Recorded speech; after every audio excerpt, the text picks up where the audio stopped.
Welcome to the long form shit. What are we talking about today? I think what we're gonna get into is why smart people overthink every move. Typically, people who are capable, the ones that actually got the sauce, the ones that could do it if they wanted to, whatever that looks like. If that's their, that they have a vision, they have a goal, they have something that they want to do, and they know they can do it, but they overthink. And for me, in my journey, overthinking was quite a fucking issue.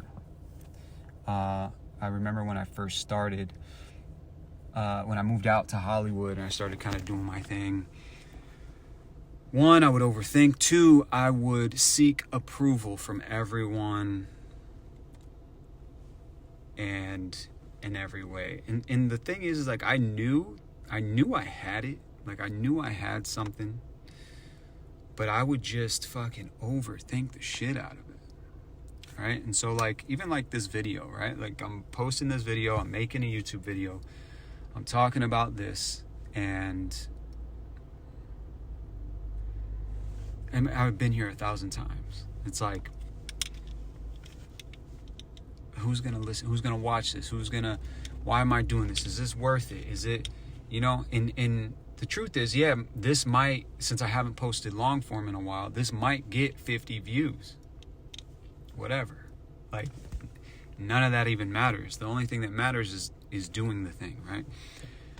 And so, I was speaking to somebody yesterday, and I was at one of my clients' house, and somebody else was there in our group, and we were talking about that overthinking, and he's like, man, I fucked myself up because I was comparing myself to, what did he say? Some of his influences.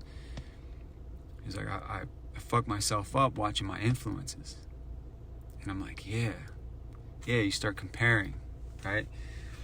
And when we start comparing apples to oranges, yeah, it'll never be enough.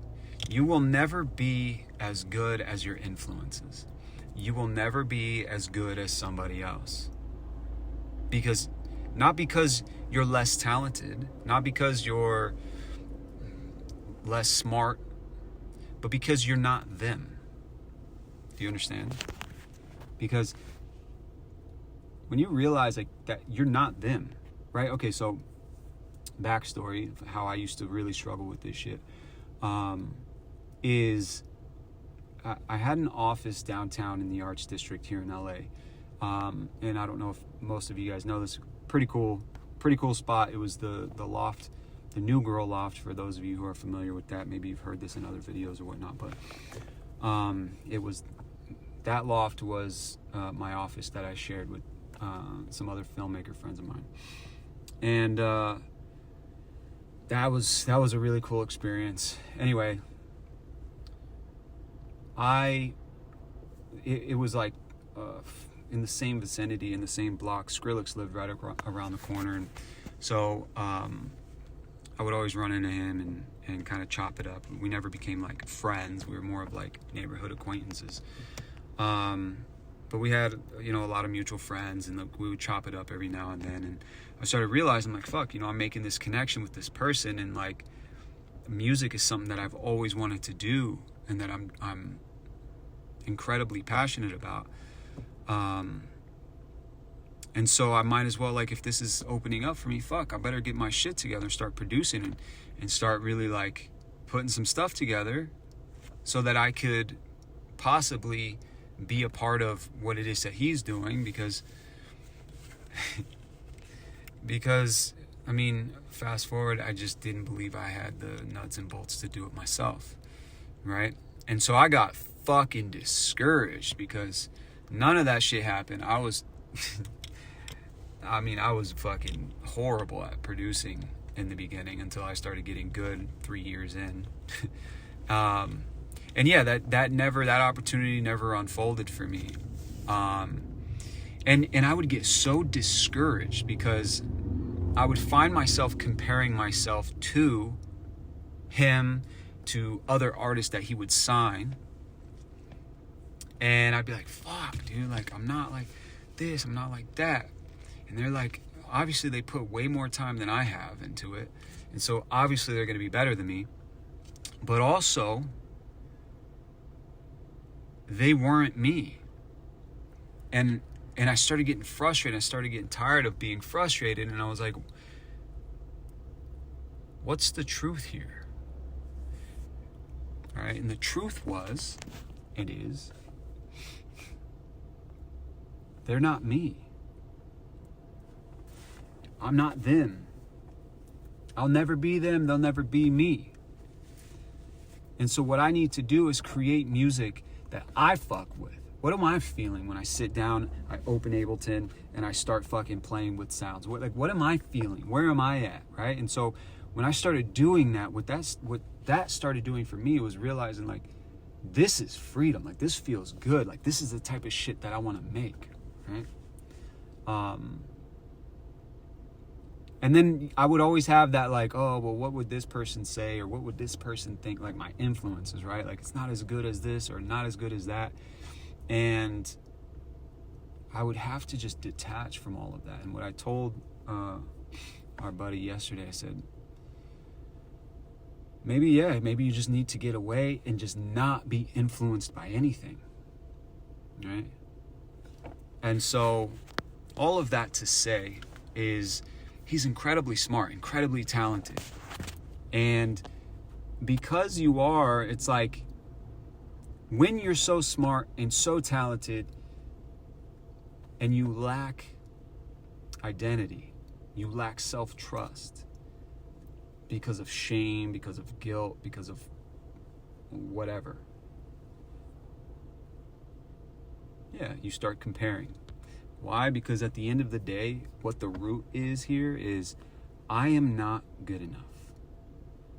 My taste, my likes, my wishes and hope, whatever the fuck, my identity is not good enough. The shit that I like, the shit that I want to do, who I am, what I say, what I think, what I like is not good enough. And if that root exists in you, especially if you're a very intelligent person,